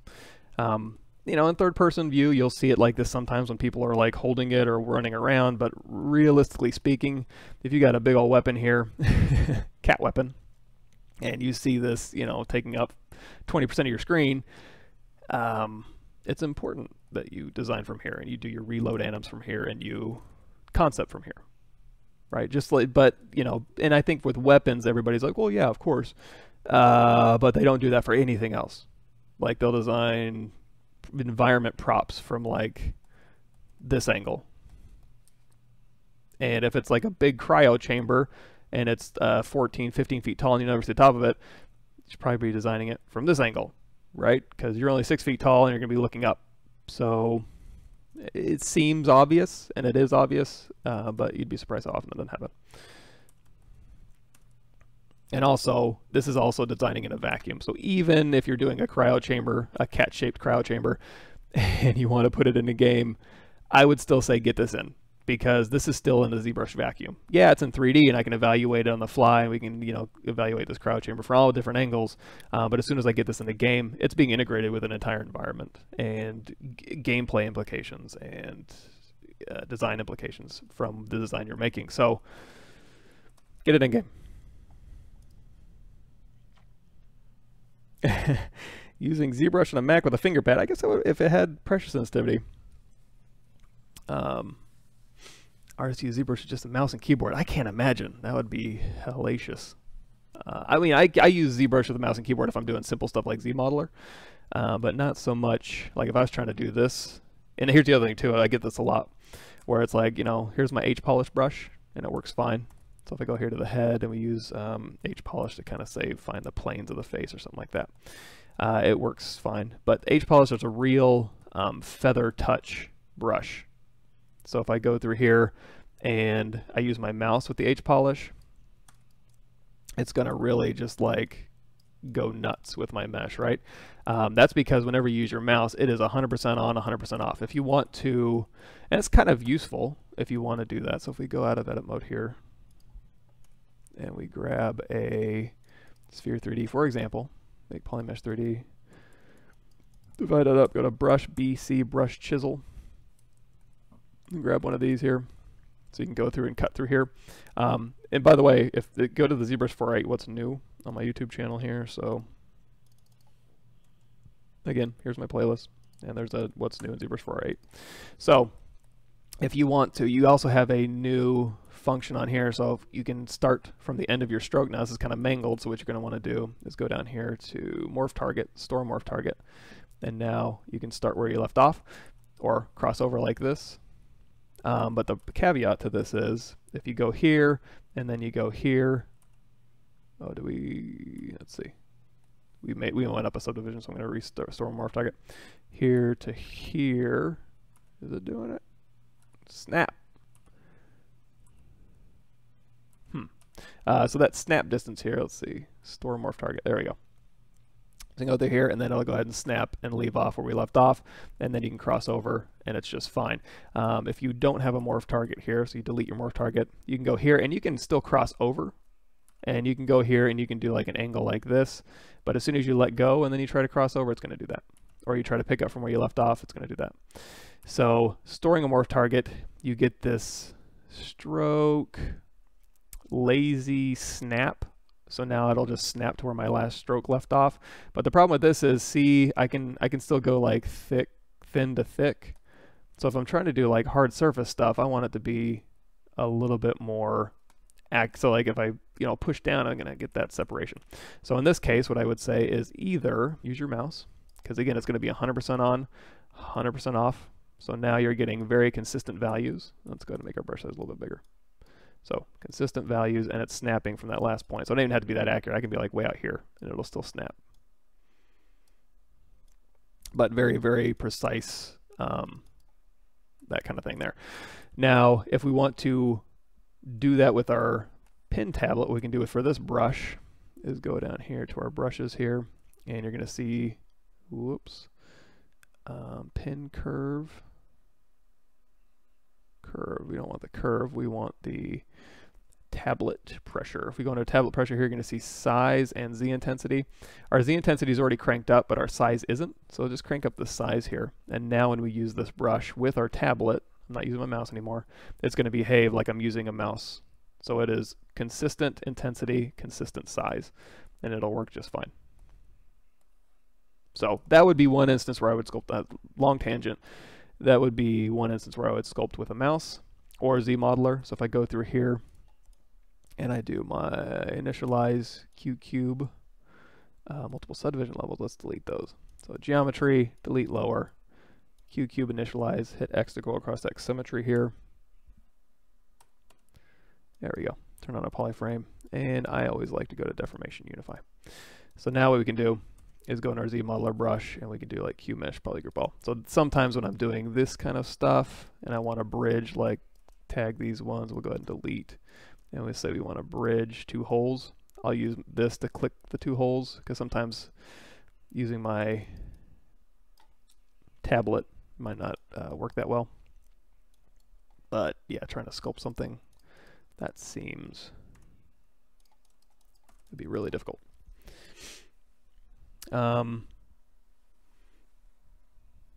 that's another good point. Kit bashing, hard surface modelers, yeah, ZModeler, and then yeah, if you're just using kit bashing, although you mentioned, I can't bring myself to use the tablet Max for Maya. I made the transition in Maya and it was really nice. I was actually a lot faster hard edge modeling in Maya. as long as I didn't have to get too caught up in, like, I guess super precise, like, okay, I need a, if I'm doing like in modular environments where I have to be precise on the dot, although even then you snap it to your grid. I don't know, it seems less precise, but in reality, my tablet's pretty precise and I'm just faster. Like, and it also makes my wrist feel better, because if I model in Maya with my mouse for longer than a couple hours, my wrist hurts. But if I use my tablet, I can model with my tablet for like 10 hours and my wrist is fine. So anyway, let's go through here and we can start dialing in some of this detail here. So we've got the nose, and again, we dynamesh this at a slightly higher resolution. Let's keep bumping that up. There we go. We'll use our clay brush here. And our standard brush. Looks like we need to crank that lazy radius up and then tap L to turn it off. I don't like sculpting with my lazy radius on unless I'm really using it for a reason.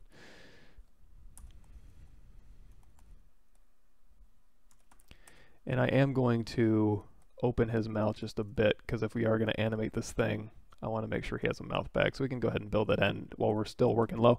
We can do this at any point, really. Let's go ahead and inflate this up too. I'm going to take my inflate brush and just inflate that up.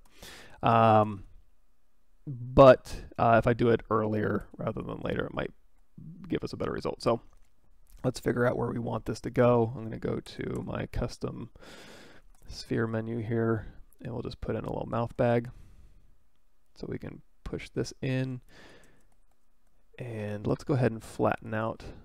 Let's go ahead and do a quick split mask points, and then we can, so the round mouth bag in the back is fine. In fact, we can make it even, go back even further.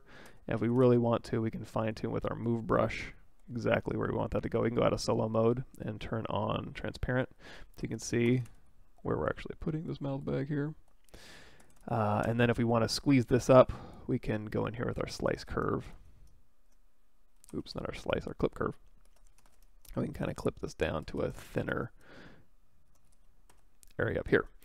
Making this wider up front so it cuts through here might behoove us. And also, you know, we can keep this, we can do it with a live Boolean, and we can keep these polygroups, but I'm not too concerned about that. So I'm just going to go ahead, and it should have inherited the Dynamesh properties of where we inserted it. So if this Dynamesh brush or this subtool here had a resolution of 552, this one will as well, because I split it off from that. So it'll just inherit that Dynamesh properties, which is nice.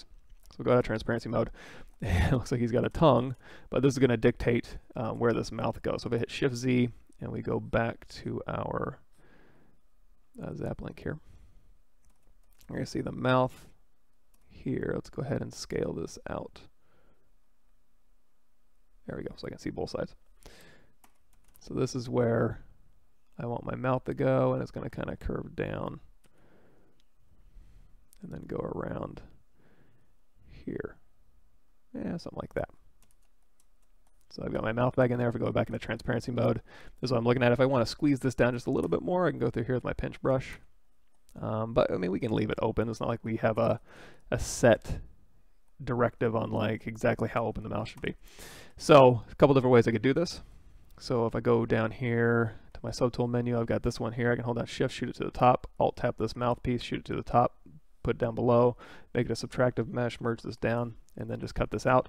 You could also use your live Booleans. You could also, the live Boolean is this thing up here. So if we undo that and we isolate this one, we'll go ahead and do a split hidden here. So now we've got this, we'll call it a start group. You can make it a start group officially if you want to. And then we've got this one here. If we make it subtractive, and we'll go ahead and make that. We'll just leave it alone. I'm not going to use this method, but you can go into live Boolean mode, turn off polyframe, and now you can see what the result's going to get, what the results you're going to get here. So you can use this to dial it in before you commit to a Dynamesh. So you can use this as like a Dynamesh preview if you want to. That's where my mouth is going to go. And again, if you turn on polyframe, you'll see the actual object you're working with. So that's another cool way you could do this. And again, you don't have to use live Boolean. If you want to, all you would need to do is just, I mean, you'll have to go through the start group stuff. So go to my playlist, the intro to ZBrush, or ZBrush 4R8 What's New on my YouTube channel. And that'll walk you through all the ZBrush 4R8 stuff we're talking about now. But long story short, you would probably want to make every single one of these a start group so that they didn't combine them together, and then you would go down here to your Boolean. We're not using dynamic subdiv, so you can leave that off and then just hit make Boolean mesh.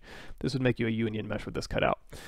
In lieu of doing that though, I would probably just use this as my previewer, and then I can go here, make this subtractive. Let's go out of live Boolean mode. So when I merge these things down, like if this is a red polygroup here and my head is a pink polygroup, and I make the subtractive and then I merge this down, that's under your merge menu here, merge down. That'll make this a subtractive mesh, and then you can just control drag.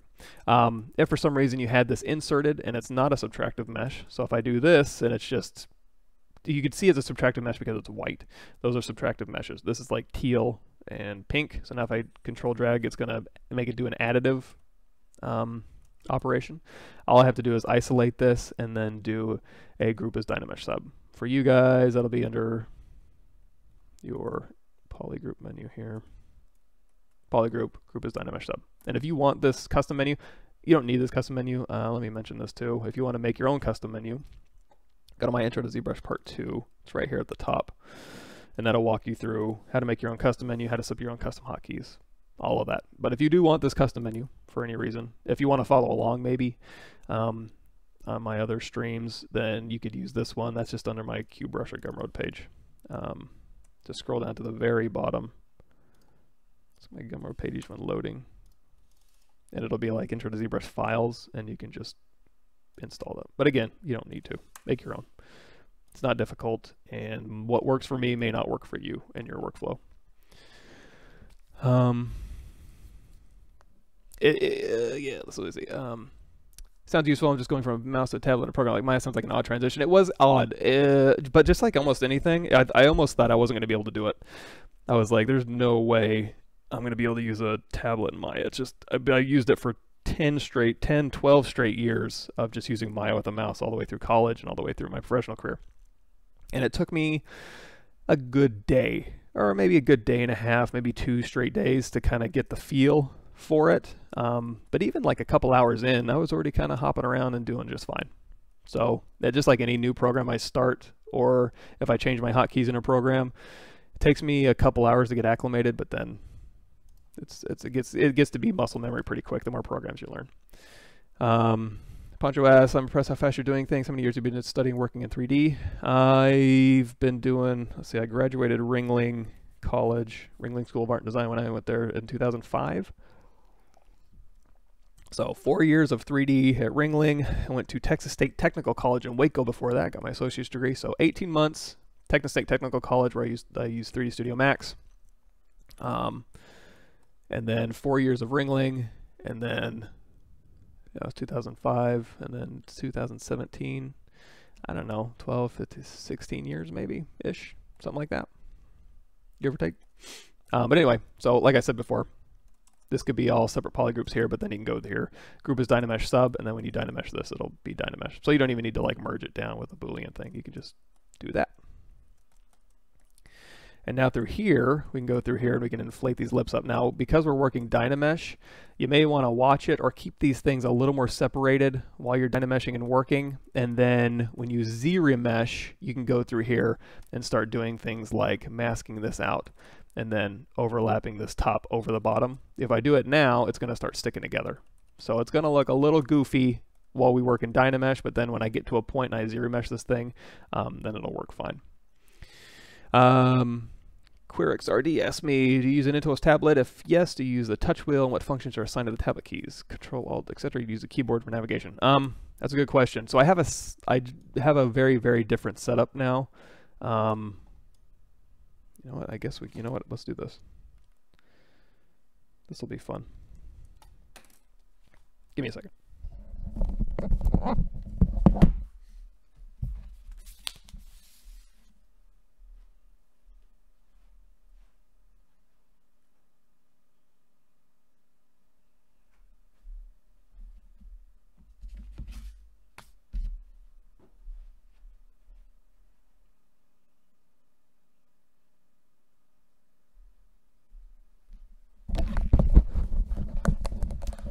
Sorry about that. So since I've changed I haven't made my new workstation setup video, but I can show you what's happening now. The tablet I'm using is an Intuos Pro Medium pen tablet. I don't use a Cintiq. It's not ergonomic enough for me. I work too many hours to use a Cintiq, I guess I should say. If I want ultimate control, a Cintiq is nice to do like line work if I ink comic pages, for example. But since I don't do that professionally, and I can also zoom in, I don't know. Cintiq's a tough sell for me. But I use my tablet here, so let me just go to my photos here.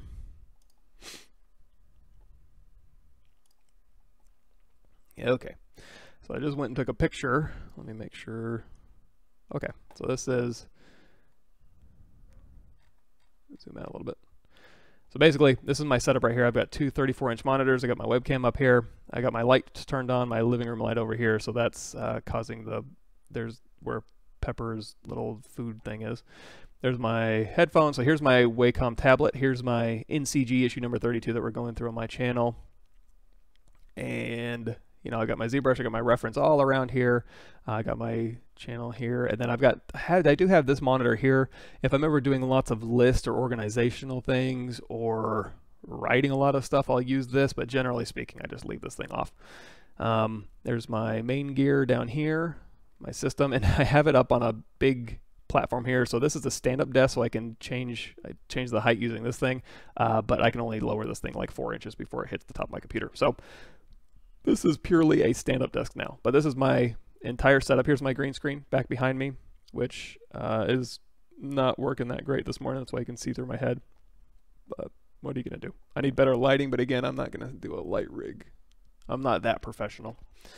So anyway, that is my current setup as is. Let's see how we're doing. I got about 5 minutes left. So we blocked out a bunch of different creatures here.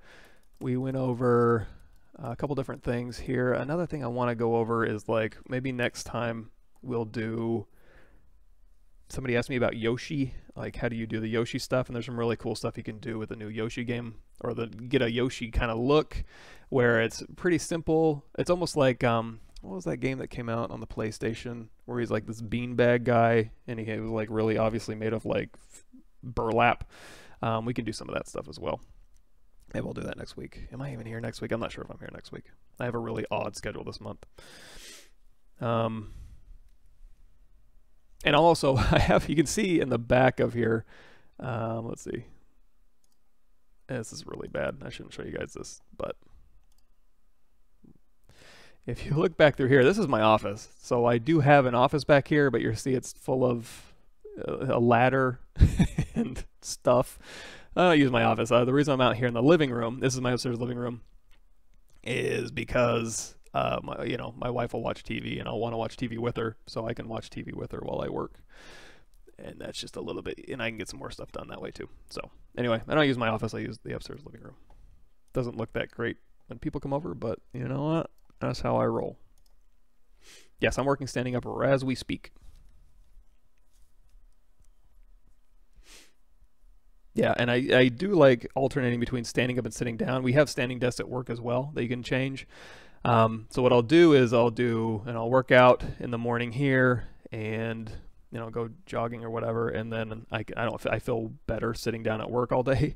But also at work we can stand up too. So if you just want to kind of stretch your back and kind of stand up and work, it actually feels nice to stand up and work for a little bit. It gets a little bit trying if you're standing up and working all day.